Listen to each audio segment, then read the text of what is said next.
Okay, we're going to come off of live. We're going to come off of live and undo ourselves in this new show. And Joel, if you would, let's go ahead and unmute ourselves. We are live on YouTube. And Okay. there we go. Okay, so welcome to this new show. And I'm Chris Glanister. That's Joel Tepp.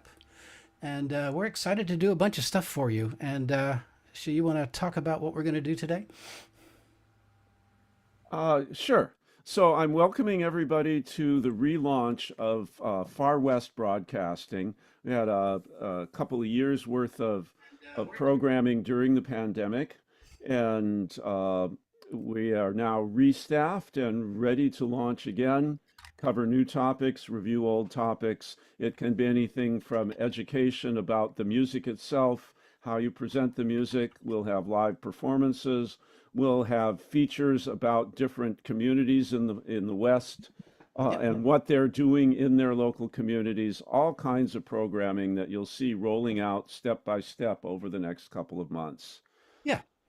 And this will be a monthly thing. Typically on the third, have we decided the third or fourth Thursdays? I can't remember now, but one of those two. Uh, This particular series yeah. will be the third Thursday Right. until such time as it isn't. And Yeah. our series is about sound and presentation. Yes. And this is going to be, we're giving you a general introduction and a preview today. Mm-hmm. And what is going to follow will include segments for people who are just beginning and getting going. How Mm-hmm. do I set up Zoom in the first place? Yeah. All I have is my laptop. How can I at least get some kind of presentation that way? We'll have sections for some of the more experienced professionals where we'll be looking at specific microphones, specific ways of combining your microphone and your guitar in order to get the sound that you Mm-hmm. want to Yeah. present. Uh, and this is where this series begins today. Good control over your sound Mm-hmm. is the foundation of an effective performance, Yes. Now whether it's you. live or in a virtual performance on Zoom. Chris, you were Oh, saying? I, all of us have been to open mics, live open mics, starting pretty much on Zoom, and this is really about that at its core. Your ability as a musician to present yourself in the best possible way when you are on Zoom, be it or you're out or you're streaming live in some fashion, because eventually this will go from Zoom to live streaming, which is where we'll end up with this in this series as well. And whether you're performing for Zoom or some other platform or stepping in front of a PA system in a club, the sound can only be as good as what you give that system to work with. Some Yes. performers spend a lot of time on sound. Different people have a different capacity for looking at the technical side of putting things together. But the odds of things going right uh, are based on the amount of preparation that you put into it. You can have a perfectly good performance with not a lot of preparation, and Hmm. sometimes it works out that way. And Hmm.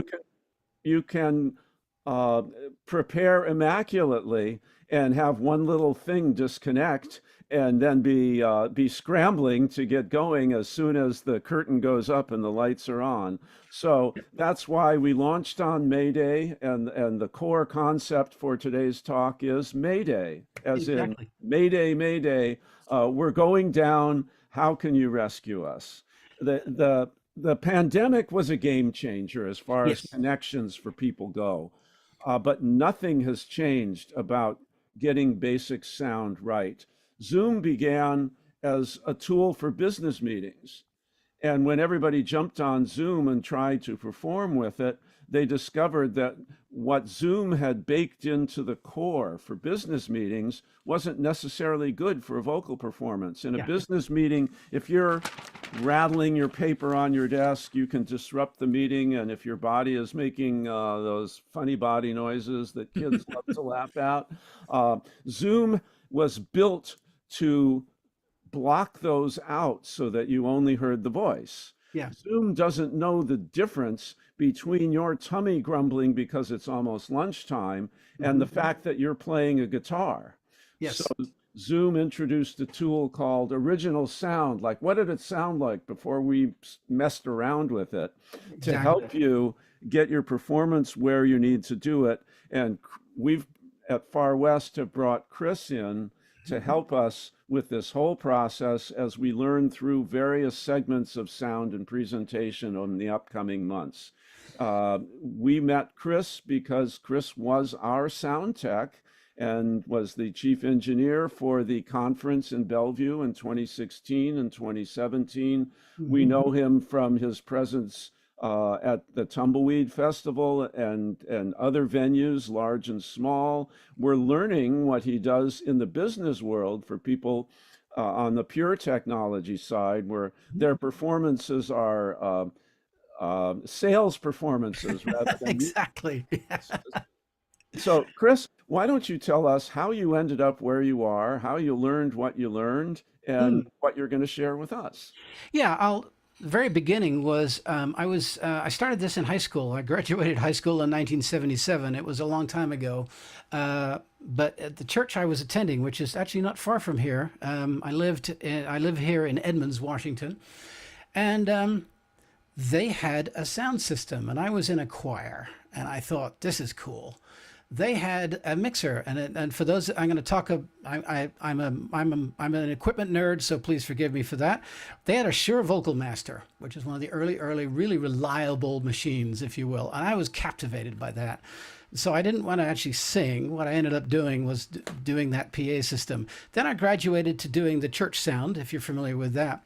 Another cool part was the mixer that we had was Tapco mixer number 3. It was literally a hand-built 3 or 4 channel mixer, and I turned it over because it said serial number 3. What you didn't know is the fact that Tapco started its manufacturing facility in Edmonds, here, right underneath the store on Fifth Avenue, and here in Edmonds. So I really, really wish I had that thing because it would have been really cool to have that. Unfortunately, it's got lost in the midst of time. I started doing sound after that. I picked up, and the big breakthrough for me came in. I went to Shoreline Community College, and I took a class at a recording studio in town called Holden Hamilton Roberts. And the guy who was running it liked enough of what I did. I had no clue, really. I was going to be an oceanographer.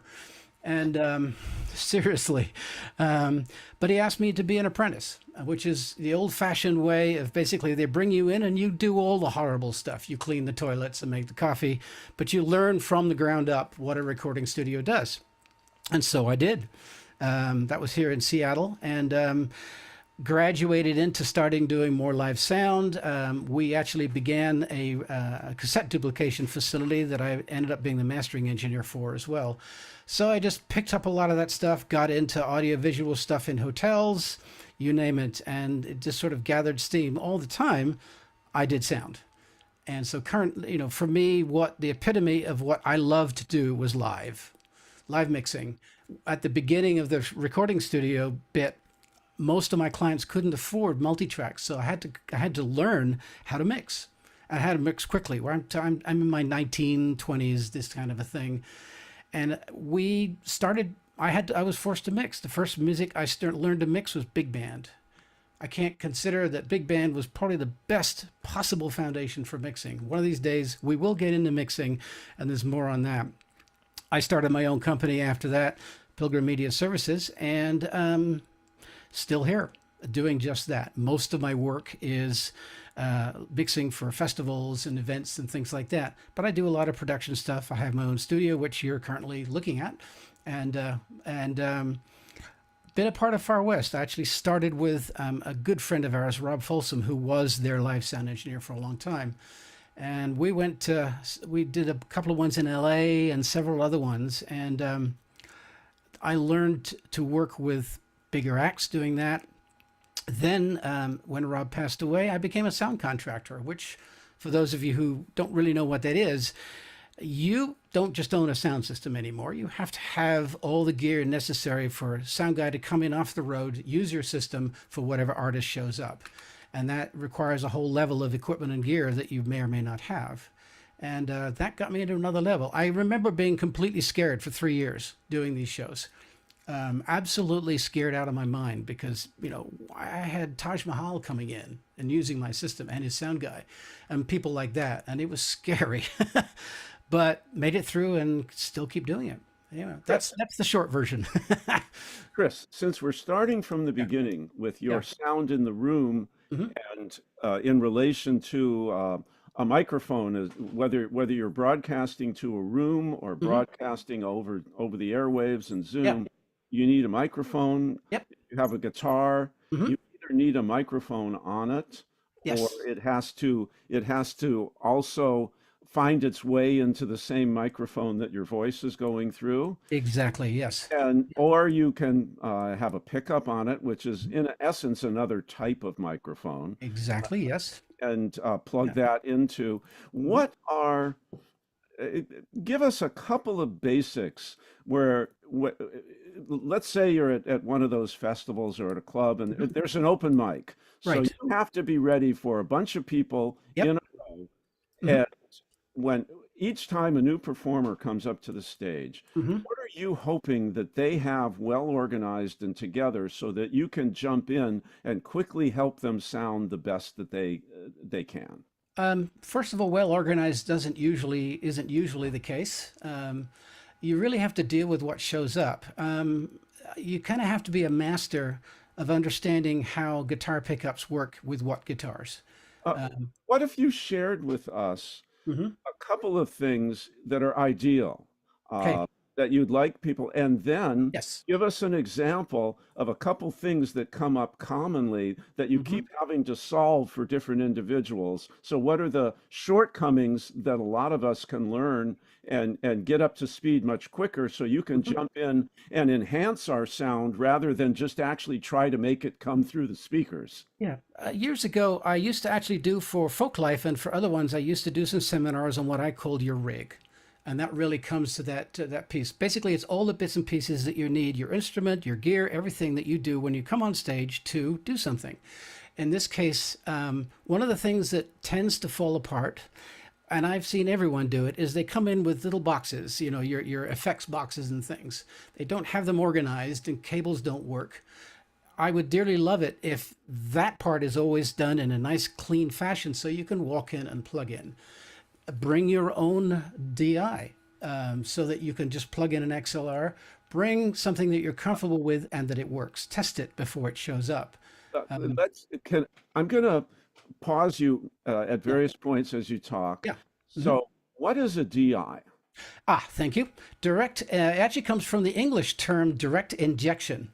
And that's the Brits actually came up with that word. But a DI is a very simple, it's primarily a transformer that takes a line level. For you folks, that's a 1/4 inch plug coming out of your guitar into up to what's down to actually called microphone level.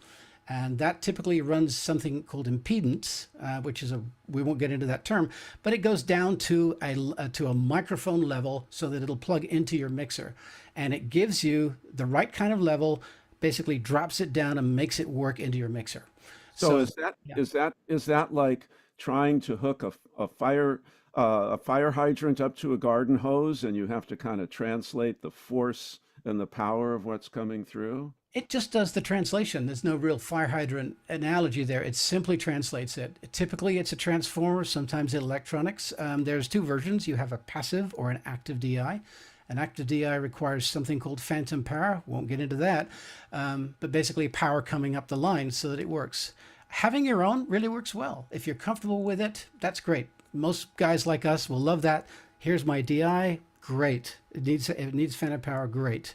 Um, the other thing I really like is making sure that you know what questions to ask, and I want musicians to know exactly what they want, and that means what kind of levels you want in your monitors, what kind of levels you want in your sound, what kind of EQ you like for your equalization you like for your instruments and for your voice.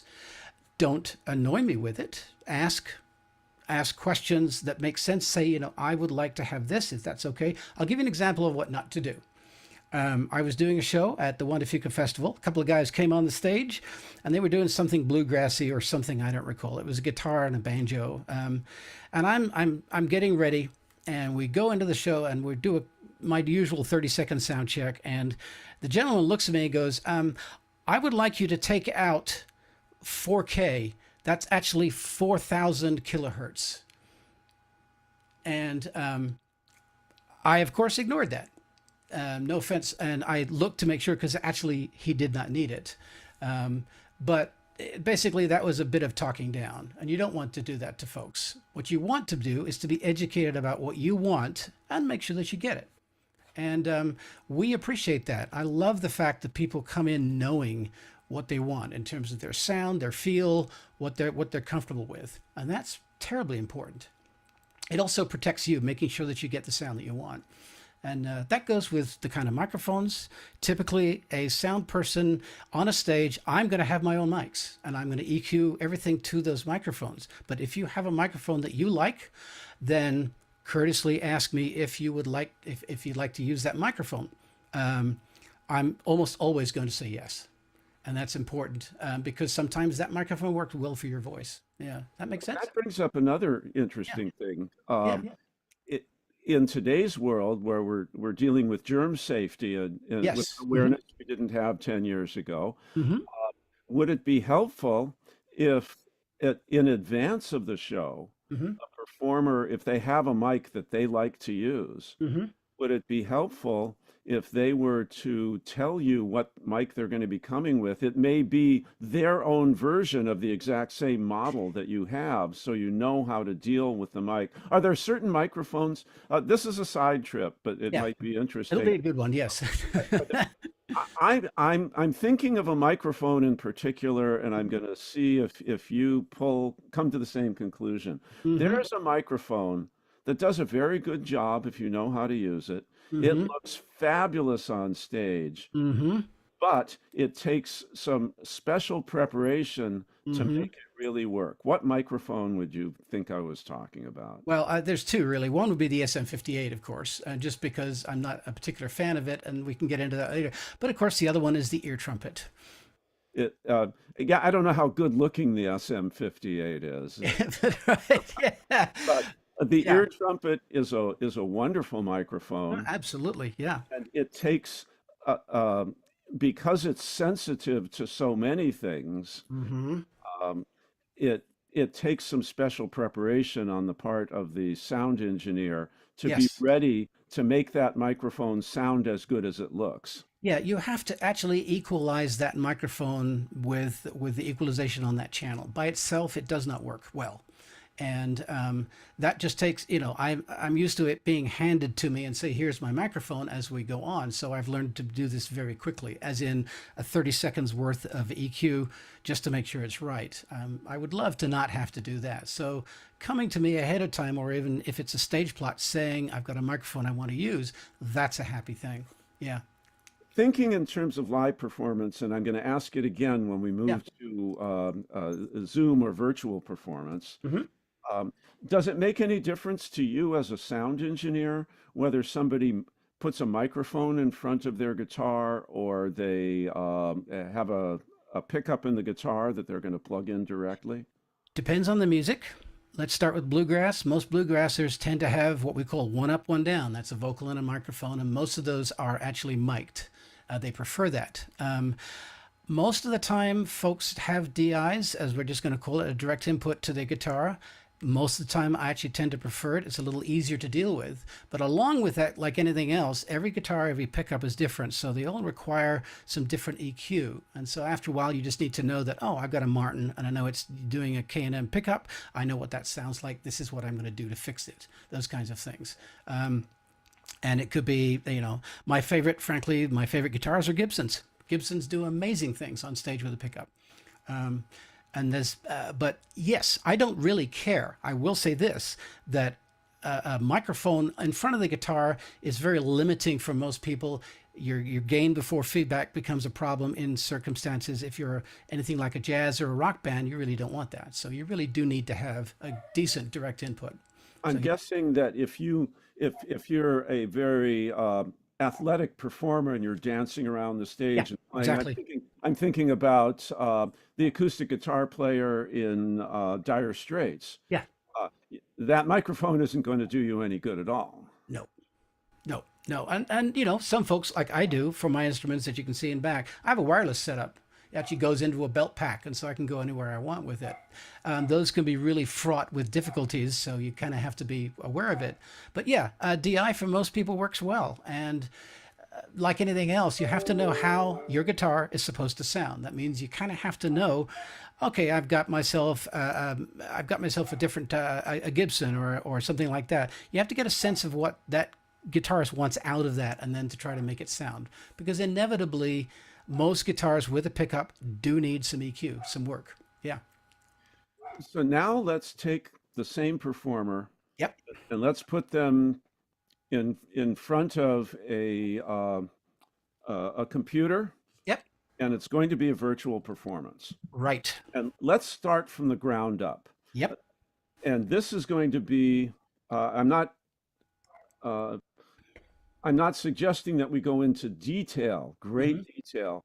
We will do that in Yep. an hour presentation specifically for Zoom, where we can display a Zoom menu on the Yep. screen Hmm. and Yep. show you, if you're new at this, how do you even find the places to Yeah. set a few settings that will lead to your success. Right. Yeah. But let's start with someone who has a laptop. There's a Yes. microphone built into the screen, and there's a camera built into the screen. Hmm.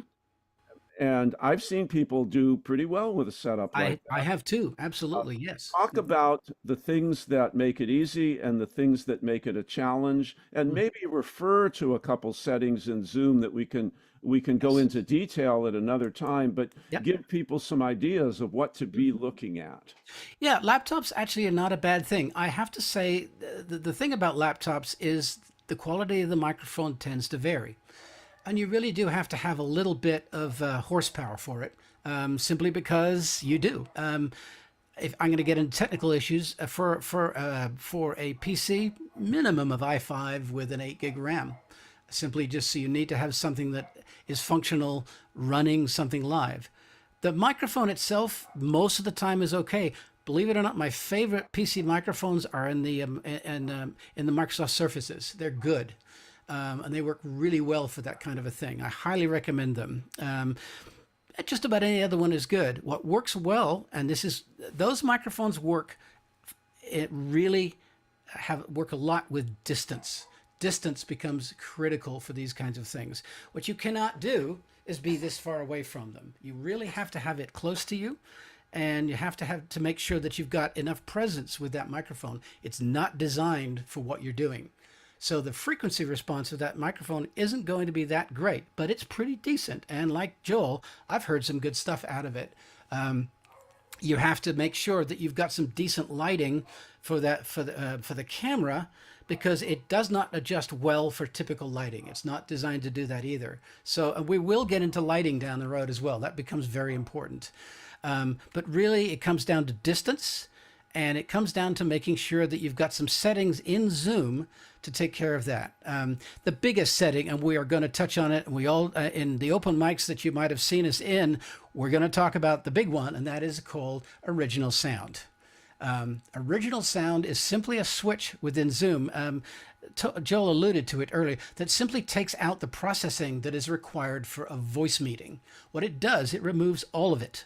It removes all of the echo cancellation stuff, which we'll get into in detail later, and all of those things, and gives you, in theory, a reasonably flat response. At that point, it's up to what you do beyond that to make it sound good.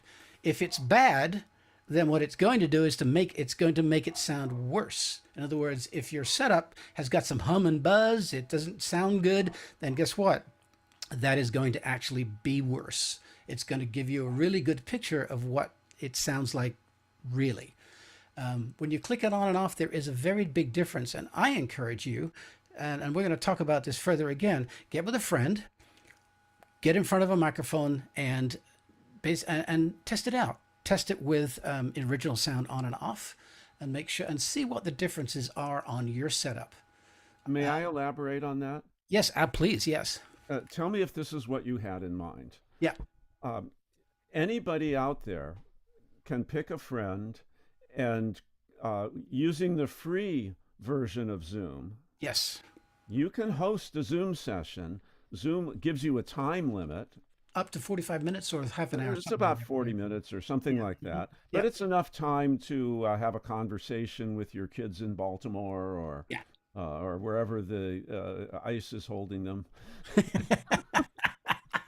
Anyway, um, it's enough time where you can set up a session with a Mhm. friend, Yep. and you can also turn on the recording, and your friend can record Yes. what you do for them and then email you back the recording so you can Hmm. hear what it actually sounded like to people on the other end. Yeah. And if you pick a partner where you can explore together and learn what the different menu settings are for, try Hmm. them. Just go, Yeah. what happens if we turn this one off or turn Hmm. this one on? Absolutely.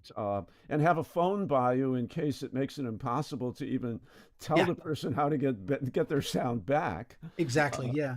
However, that is an excellent way of practicing, and you Mhm. can even hold a session where you don't invite anybody else and record Yes. yourself and then watch that. And I actually think that's a good way to start. Before you even get to a friend, get comfortable. Just create a new session, and then fuss with the settings and see what happens.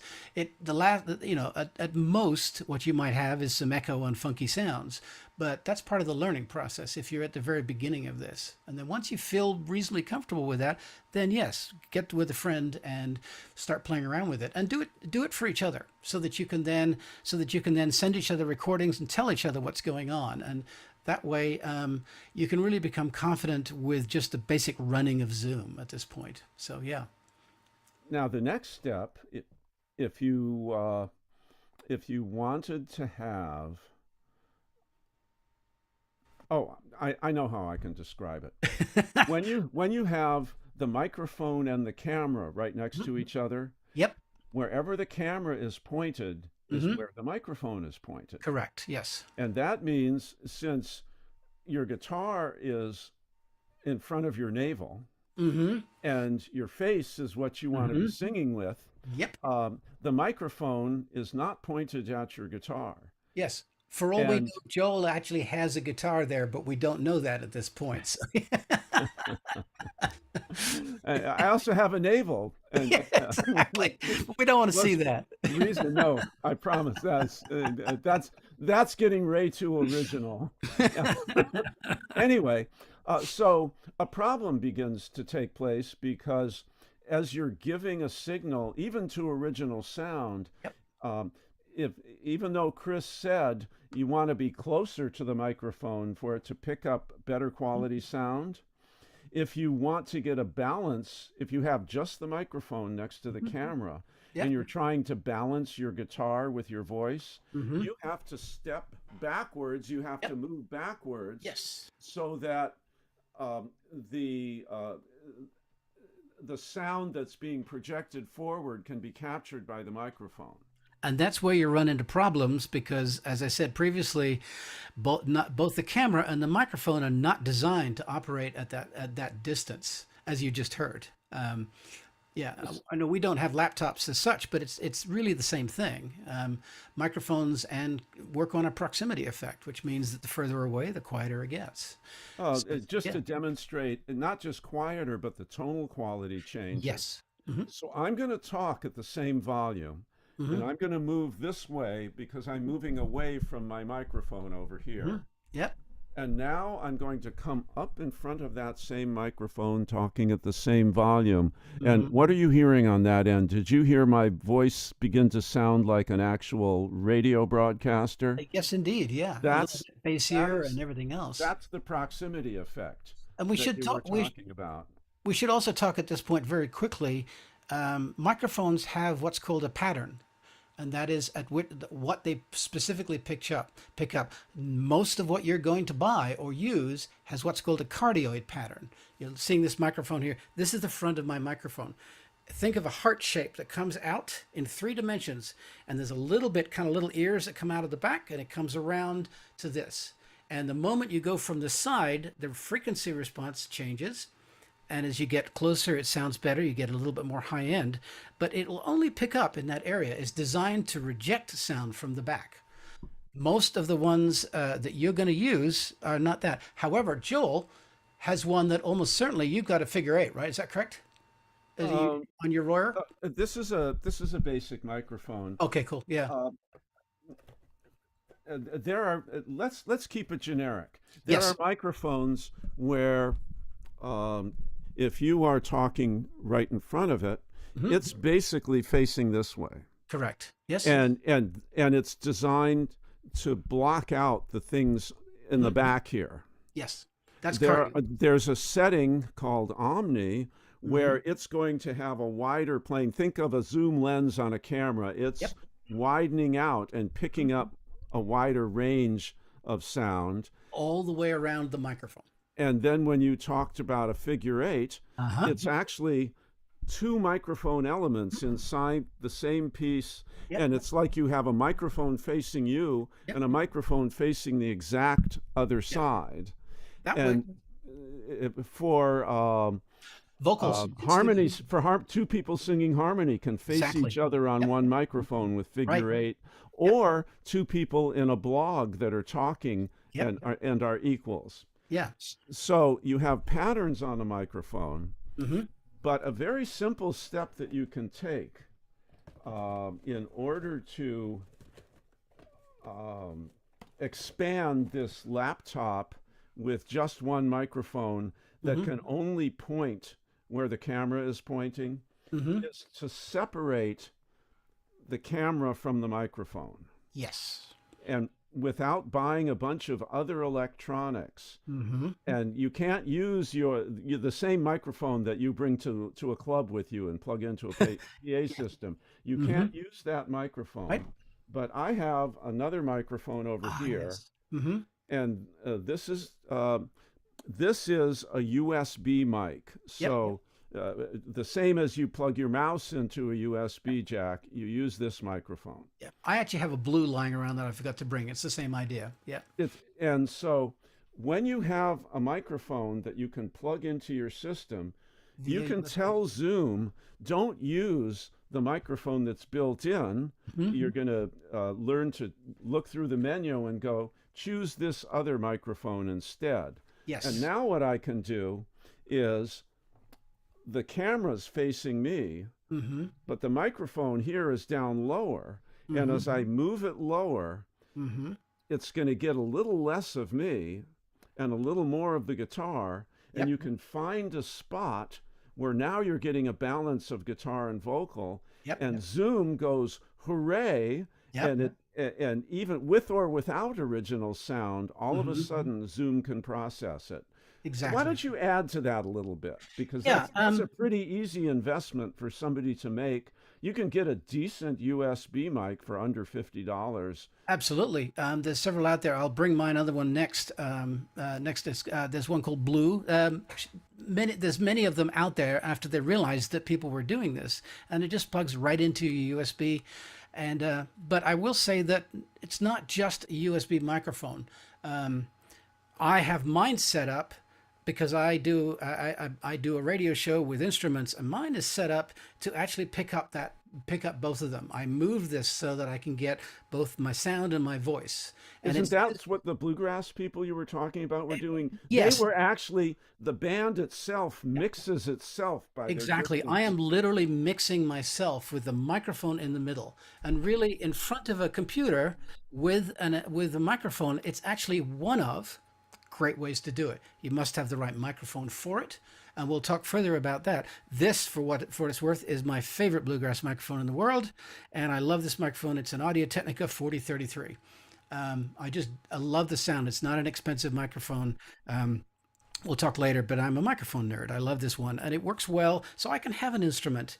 It picks up my voice well. It's a balance, and if I can change it easily enough, but as I can move and change it, but I am doing the mixing, the microphone is not. And Now, that's the important piece. as I look at your microphone, Yep. that looks like the same cable that goes into the Shure microphone on a stage at the local Absolutely. coffee shop. So this microphone needs something for you Yep. to get the computer to talk to it. What do you do when you want to do that? Yeah, first of all, it has to plug into something because it's a standard, what we call an XLR cable. And that has to plug into something. There's two ways to do it. Thing one is going to be an audio interface of some kind. That is a USB interface, and that will, there we go. That's a Presonus, right? Yes. There are multiple other ones. In another session, we're going to walk through the brands and the kinds of audio interfaces that we use. That simply plugs into your computer. There's sometimes a driver, sometimes not. It varies. But that simply becomes, I'm going to call it your sound card to use an older technology. You can plug your microphone into that and you're golden. The other thing is that when you have a mixer, now that mixer can sometimes be the sound card, if you will, or it has to plug into something like that audio interface. It's done a couple of different ways, but at that point you can bring in multiple other inputs. And in both cases, it separates your system now from Zoom. Zoom is taking all of that stuff, and that's really the crux. That's a little Mickey mix that you've got. When my camera's up next week, you'll see what I do, and we can start talking further about the bits and pieces and stuff that we do to make this all work. But really, what we're talking about now is at the crux of what we really want to communicate: how to make all that stuff work, so that when you go to an open microphone or whatever you're doing with this, or you're live streaming, it works the way you want it to work, and it works the way that sounds good on the other end. That is critical. I think we want to get into a little bit of philosophy here. I after and I'm going to talk a little bit about how I got into doing this, because I think it's important to get some background on this. The pandemic hit. I'm stuck in a studio. I'm actually using Zoom at this point to talk to my clients. I do a lot of IT work, and so I'm using Zoom and Teams, which is another interface, to talk to my clients. And I knew nothing about it other than that. But at this point, I knew that I had to use it because people weren't in offices and we had to communicate. Then I started talking to people, and I started seeing people using it for musical purposes. So I thought, that's interesting. Off I went. I realized very quickly as a sound person that if I didn't learn this stuff, it would be really dumb, and I would pay for it, financially for that matter. So I began to get into that. One of my clients is a senior center, and all of the pandemic left hundreds of people sitting in their homes, not able to do anything, and that was becoming critical. I created classes. They had classes that were in person, so I actually decided to I created an exercise class. I created an art class. We took all those things, and I made interfaces for them, multiple cameras, those kinds of things, and then I managed that. I spent 2-3 years doing that with about 500 people a week coming through those classes. I didn't think I was doing anything of consequence until I start getting calls from the Snohomish County Fire Department and other people going, "What the heck are you doing? This is amazing." And I had no idea. All I was doing was what I thought was the right thing to do. That was really the beginning of it for me. I was sitting with my band, sitting in our studios, and we're sitting around wondering what the heck to do with ourselves on Zoom. And just for fun, we decided to do a round on Zoom, which of course was an unmitigated disaster, which does bring up a specific point we want to make. You cannot synchronize anything on Zoom, no matter Can what we it's put a said. bookmark there and go back in detail in about five Exactly. That's minutes? all it is. It's just a Cool. bookmark. No, Yeah. But so we realized that. And so what do we want to do? Well, the three of us decided to do an online show, which still exists. It's called The Fortnight of Doom. And we typically run it we run it on a Saturday once a month. Used to be once every 2 weeks. And the first time we actually sat in our studios and just did a round robin, but we invited guests to come in. That was really my education, because we dealt with, at the beginning of this, every kind of musicians scrambling to get some kind of video presence. Sometimes it worked, sometimes it didn't. And I've started trying to help people as much as I knew at the time to really kind of get a decent interface for that. That branched out into festivals that were clients of mine. All of a sudden, they're online because I'm an IT person and I have a big background in web stuff and things like that. That helped. But one of the things that we were trying to do was, how do you do your seminars? I'm going to talk about Tumbleweed Music Festival in out of Richland because it was easily one of the best examples of how to do an online festival by far. So we used Zoom for those sessions, and we created protocols, and we figured out how to do this, and we had people on, and then we streamed it out to YouTube and Facebook and to the web page. But again, it brought another level of understanding of how to use Zoom. I'll end with this one story of how crazy it got. The Tumbleweed Music Festival had on a Sunday night a contra dance. Obviously, we couldn't do this contra dance, so I was contacted by the leader of the dance of the band, saying, "Okay, what do we do?" This is what we did. He was sitting in a house in Vancouver, Yakima, somewhere outside of Yakima. I actually never knew where. And he had a computer with three cameras hooked up, three USB cameras hooked up, and he had a Behringer mixer that was hooked up via USB to that computer as well. And we could control that via software on the computer. And so we got that. He had a band of folks that were masked up. They were able to be with each other. And then we had a caller in a different space. And to make this thing work, I'm sitting in my studio. I am the host, and I am now streaming live from Zoom into three locations: Facebook, Zoom, and then onto their Facebook, YouTube, and onto their web page. And we're live. And how do I then control what we did? In the computer world, there is remote desktop software. My ability to go in and remotely control that desktop. We had it on that machine. So here I am, I'm sitting here, and I now can control the desktop of that system in Yakima over the internet. And so I literally I was able to switch cameras, I was able to mix the band, and you get used to the fact that you mix it and you have to wait about 45 seconds for that actual change to show up in your live stream. And then when you're monitoring the live stream, down the road, and it was after Zoom, it's more than 45 seconds. So about a minute and a half later from the original mix is when you start to hear it. We did that for 2 years. It worked extremely well, but it was a good example of some of the things and the extremes that we went to try to make things work in that time. All of that is fodder for really using this medium well. I'll end this portion with this. I believe very strongly that having the ability to do this, having the right equipment, gives you, the musician, a real edge for you to do live streaming, to audition things, to provide, to monetize your performances, to do performances on the fly, all sorts of cool things that we'll talk about later. But this is an amazing asset that came out of a horrible time, and that's why we're here, to do just that.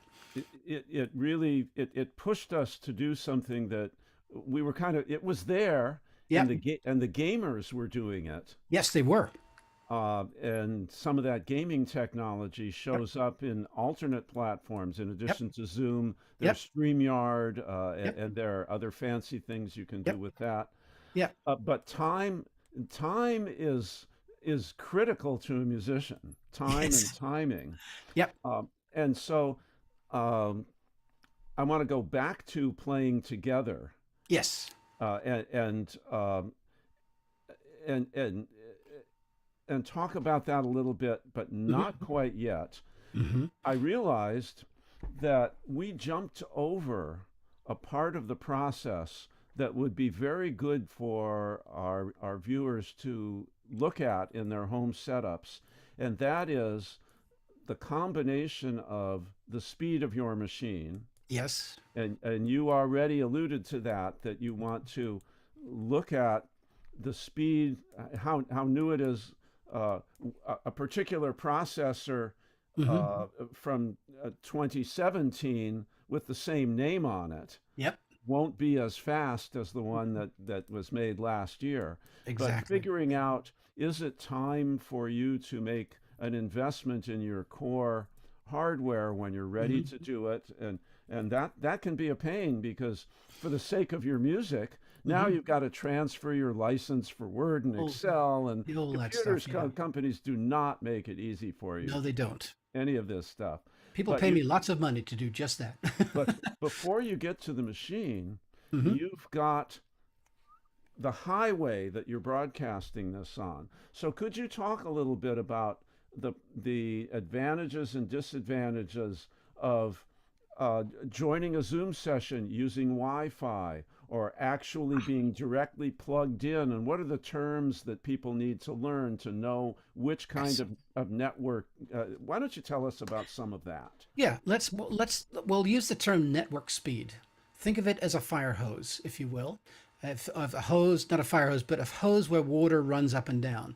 The smaller the hose, the faster it runs, but the smaller quantity of water goes through. That's a typical home connection.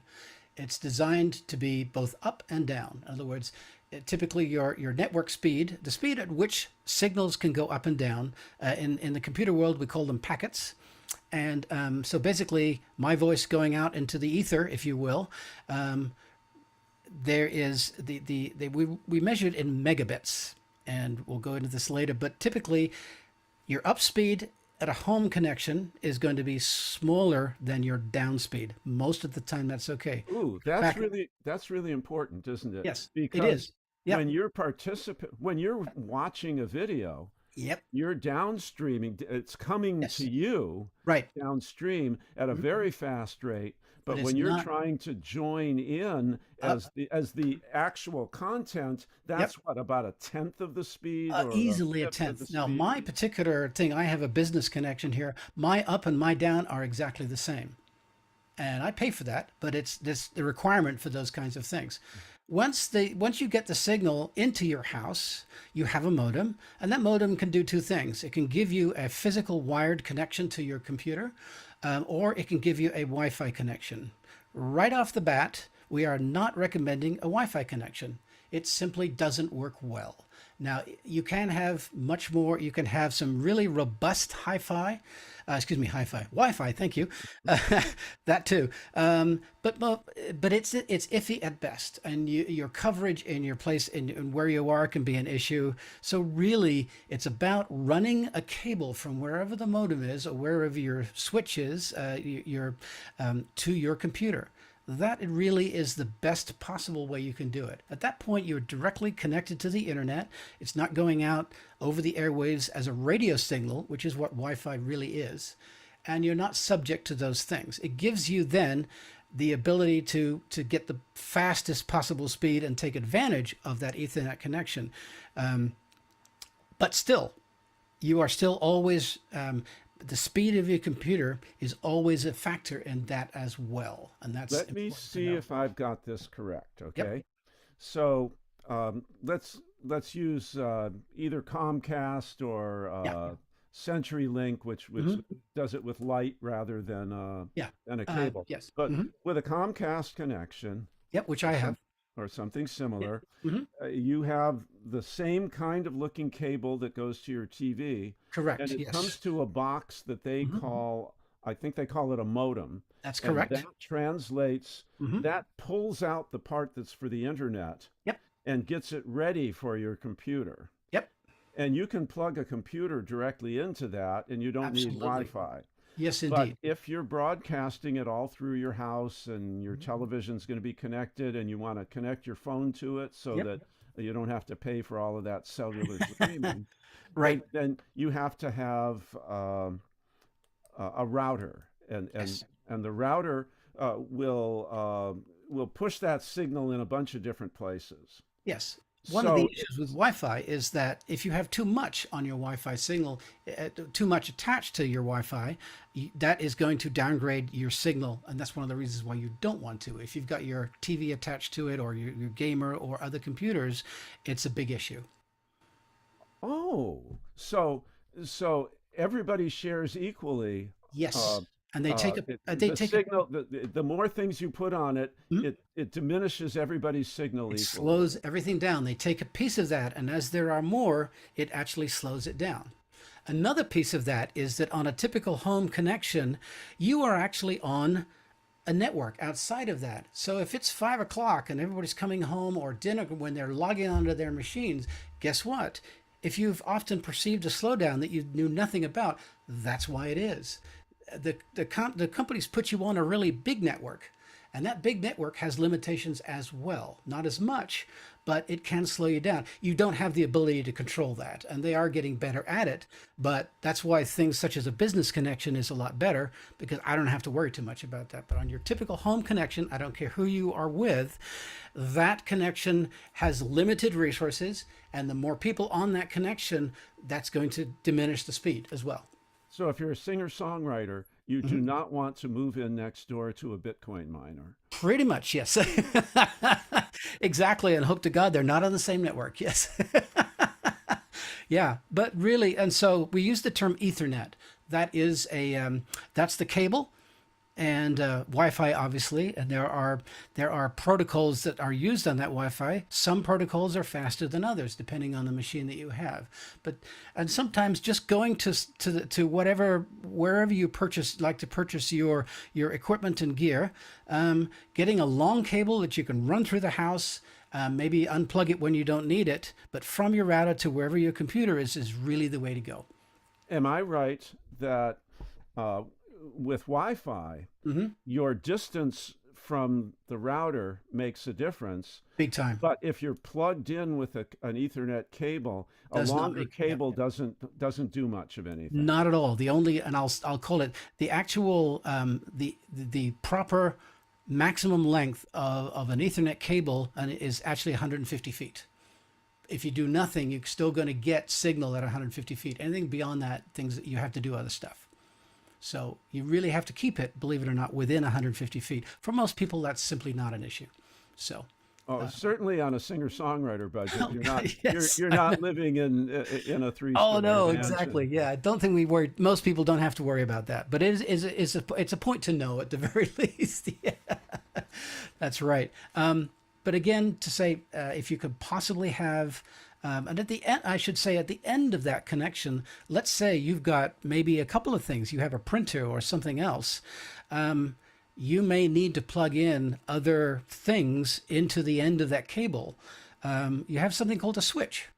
A switch can be up to 5 ports or more, and that switch takes your information, takes your network, and it basically and it splits it out. It duplicates that so that you can get the same network and network speed into those devices. It could be another computer, like I've got 3 or 4 of them sitting in this room, all of which are attached to switches, and they basically they expand and duplicate that signal so that you get the same signal into each of those machines. But it's a hardwired connection. Yeah. So if you're trying to figure out if the connection may be part of the problem, um, vi- video takes a lot more of the space than your Five to audio six broadcasts. times almost or more. So is that why when we come to campfire, sometimes somebody's video will freeze and we can Yes, still hear them? So that is correct. that's a warning. That's a sign that you're getting close. You're starting to run dry on signal space. Zoom is specific about that. They've made it such that it will always dedicate its resources to audio first, so that when things go bad or things are bad, you will lose your video before you will lose your audio. And it'll actually give you some nice signals as well. It'll tell you that, but it's kind of obvious at that point that you'll see it. But that is a good thing, because at the very least your audio is still working. Um, I was doing a show on Fortnite of Doom just recently, and the gentleman had pretty much what I thought was pretty akin to a 56K modem. If anybody knows what that is, it was terribly slow, and it just simply froze and went away. But the audio was okay, and that was Zoom doing its job basically. And yeah, yeah. So Well, yeah, all of this has been really, really helpful. yes, And I think this is a good pausing point yep. where we can summarize a little bit and let people know to watch their email. Hmm. I'm not sure, since this is an initial broadcast. I don't know what we have available at Far West for new people to sign up. Hmm. Let me talk a little bit, if I may, Yes. about where this is all going. And so Far West as a regional affiliate of Folk Alliance International reaches out to the folk community, however anybody defines that, all Yes. through the western states and including Alaska and Hawaii.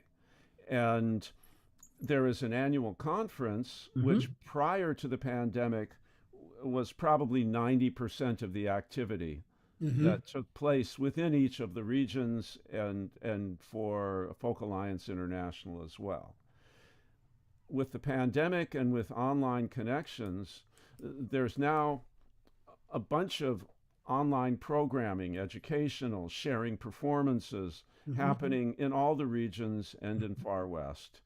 And what this series for Far West is doing is opening the doorway to help more people get connected, Hmm. to take part in classes on other things, Yes.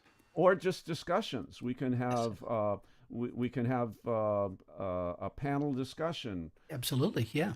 All of these things are in the works and will be rolling out uh, beginning now in May Yeah. and moving on, leading up towards the conference, which will always be a major event that Of people course. will want to come and see each other Yep. face to face Hmm. and and so on, but with a lot more activity building in towards it. Yeah. So um, we will have on YouTube, I believe, your technical side, you have graciously volunteered to help us I have. set up uh, the uh, the new edition of the YouTube channel. Yep. So we will have a library of Yes. uh, past performances and past educational activities. Hmm. And you also touched on some things that I think you'll cover in classes later down the line. You Hmm. were teaching online, Yes, and and I should say that I thought of it today. I did this through Tumbleweed, and I'm gonna ask their permission. I'm sure they won't mind at all to actually grab those sessions that I did, and I'll put them up I'll put them up on the site as well, because they go in a different direction than we're going at the moment, but they were in my opinion well worth their time. And so we should see those as well. one way or the other, whether Yeah, we send links to another location, yeah, all the folk lawyers can figure out how that has to go. exactly. But but what we're looking to do is build a large library, Yeah, and through that, reach out to a lot more people. And now is where I'd like to put in a few words on behalf of Far West. yes. Far West pronouns are we, us. Mm-hmm. Far West is not um, an enterprise that markets a product to people. Mm-hmm. Anyone who takes part is an equal member, is an Yes. equal participant. And if you have an idea for something Mm-hmm. and you have um, the ability to put in the work to make it happen, all of that can become what Folk Alliance does Mm-hmm. for people in the Western region. Yeah. So, uh, another thing you've graciously talked about is having a class for video editors and other people who can become the Yeah. support team Mm-hmm. for all of this. Yes. And first, I want to thank you for that. Mm-hmm. And second, whoever is looking at this and spreading the word to their friends, this is a group enterprise. Yeah. Far West is truly a 100% volunteer organization. Yeah. There's no paid administrator. Mm-hmm. All the work that you see going into this is the result of the volunteer efforts of dozens of people that will turn into maybe even hundreds of people Yeah. at the conference itself. And this is an opportunity for all of us to band together, to strengthen the organization, And create to community. and everybody has a voice as to Yeah. where it goes and figure out the ways that more of us can meet more of the rest of us. Yeah. And as we connect with each other, we become a louder voice Yeah. on behalf of the kind of music and the beliefs and the values that come along with that music that Yeah. we represent and help help people to get civic support in cities and towns all around the region in order to spread the good things that we enjoy doing so much. So thank you everybody for Yes, joining indeed. us. Yep. And Uh, thank you again. That was Joel Tepp. My name is Chris Glanister. And we are going to sign off at the moment. It's going to be nothing other than the fact that we're going to go off of live. But as the show goes on, I'm sure it'll probably look a little better or sound a little better when it comes to some fancier stuff that we'll do down the road. But for now, we're going to thank you for being here. We'll see you next month. And now I'm going to go off of live. And to do Thank that, you everybody. thank you. We'll see you next time.